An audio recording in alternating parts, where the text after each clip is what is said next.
एक गांव में रहते थे पति पत्नी रत्नदीप और श्यामा। इनकी एक प्यारी सी बेटी थी सौम्या। रत्नदीप बहुत मेहनती व्यक्ति था। वह सब्जी मंडी से सब्जी खरीदकर बाजार में बेचता था।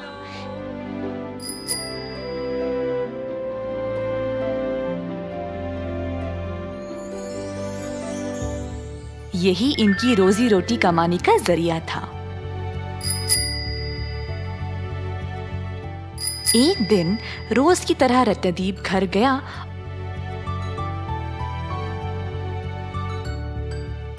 और अपनी पत्नी को कमाई सौंप दिया। श्यामा पैसे गिनते गिनते ख्यालों में डूब गई। अभी के लिए तो ये पैसे हमारे लिए काफी है, पर हम सौम्या को अच्छी स्कूल में कैसे भेजेंगे? अचानक से उसके दिमाग में एक विचार आया। सुनिए जी, इन पैसों से हम जी तो रहे हैं, पर हम सौम्या को अच्छी स्कूल में नहीं भेज पाएंगे। आधी कमाई तो वापस सब्जी खरीदने में ही जाती है। क्यों ना हम खुद की सब्जी उगाए हमारे ही जमीन पर, फिर हम मुनाफा कमा के बच्ची को अच्छे से स्कूल में डाल सकते हैं। हाँ, तुमने सही बोला। लगता है अब यही करना पड़ेगा। ऐसा सोचकर रत्नदीप गया खेत को हल करने के लिए। जमीन को जोतते समय अचानक से रत्नदीप का हल कोई सख्त चीज से टकराया। रत्नदीप और खोदने लगा।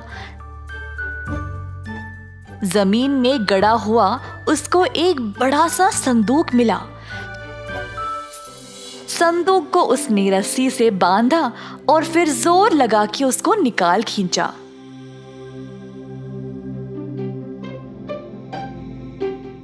इतना बड़ा संदूक मैंने कभी देखा ही नहीं। अगर मैं इसको अभी ले जाऊंगा तो गांव में सबको पता लग जाएगा। अंधेरा होने तक का इंतजार करता हूँ, फिर ले जाऊंगा।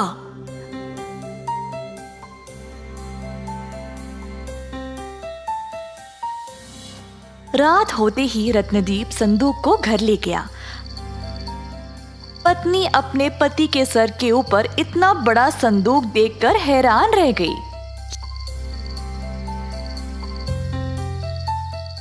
ये बक्सा क्या है? किसका है? सवाल करना बंद करो और जल्दी से दरवाजा पर ताला लगाओ। श्यामा ने तुरंत दरवाजा को बंद किया और संदूक को रत्नदीप के सर से नीचे उतारने में मदद की। ये संदूक आपको मिला किधर? सुबह जब मैं जमीन में खोद रहा था तब मिला। मुझे लगा कि अगर दिन के समय में इसको यहाँ ले आऊं तो सब लोग देख लेंगे ना, इसीलिए मैंने रात होने तक का इंतजार किया। पर अंदर है क्या? मुझे खुद नहीं पता, मैंने अभी खोला नहीं। चलो खोलते हैं।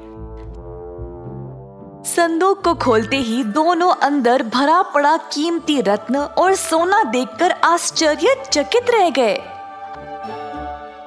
हाय, ये तो इतना सारा सोना है। अरे हाँ, हम बहुत भाग्यशाली हैं कि हमको ये खजाना मिल गया। वाह, अब तो इतनी मजदूरी करने की जरूरत नहीं।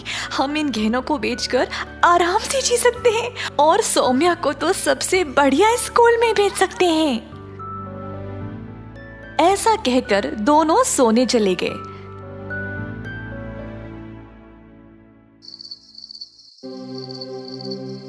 सुबह के समय रत्नदीप ने अपनी पत्नी को पुकारा।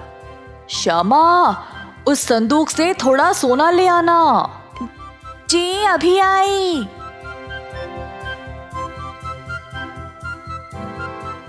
पर जब श्यामा ने संदूक खोला तो अंदर खाली था। सारा सोना गायब। श्यामा ने तुरंत अपने पति को पुकारा। क्या हुआ श्यामा, इतना क्यों चिल्ला रही हो? हाजी, सारा खजाना गायब है। रत्नदीप ये सुनकर हैरान खड़ा रह गया। हम तो यहीं पर थे, तो ये खुद गायब कैसे हो गया? मुझे भी नहीं पता जी। रुकिए, सोमिया, सोमिया।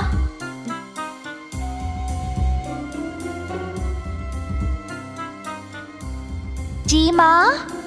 तुमने इस संदूक में कुछ सोना देखा क्या? नहीं माँ, मैंने तो कुछ नहीं देखा। दोनों अचरज में पड़ गए कि अचानक से सोना गायब कैसे हो गया। सौम्या को भी स्कूल नहीं भेज पाए और रात तक तीनों ऐसे ही बैठे रहे। रात हो गई और सौम्या को भूख लगी। पानी पीने के लिए वह उठी तो उसने देखा कि संदूक में सोना भरा पड़ा था। माँ, बापू। जल्दी से माँ बाप दौड़ते हुए सौम्या के पास आए। माँ, ये देखो, संदूक में सोना है। आपने मुझे सुबह इसी संदूक के बारे में पूछा था ना?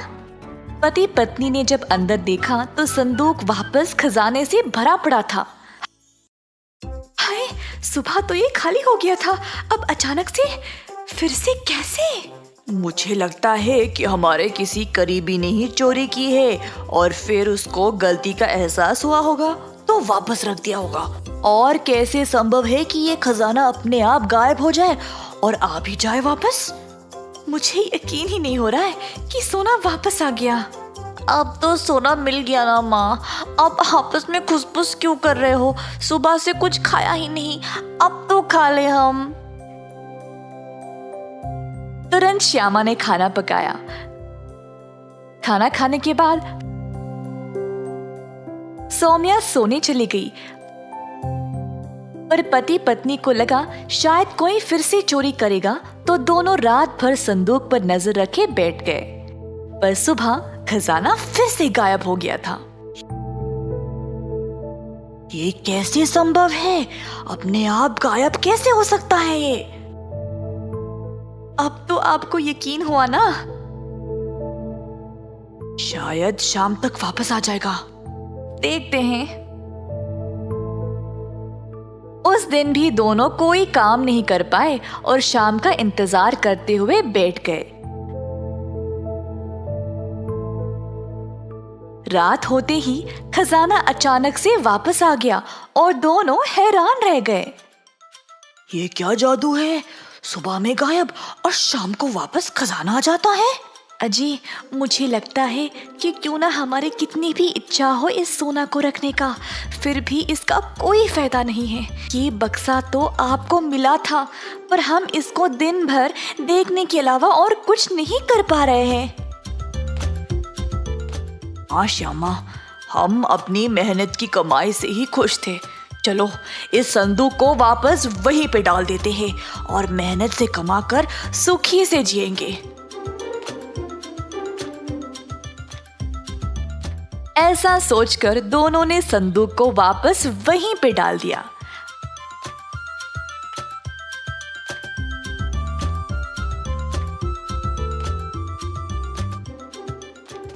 अपनी योजना के अनुसार उन्होंने अपने जमीन में ही सब्जी उगाना शुरू किया। इन सब्जियों को बेचकर खुशी से रहने लगे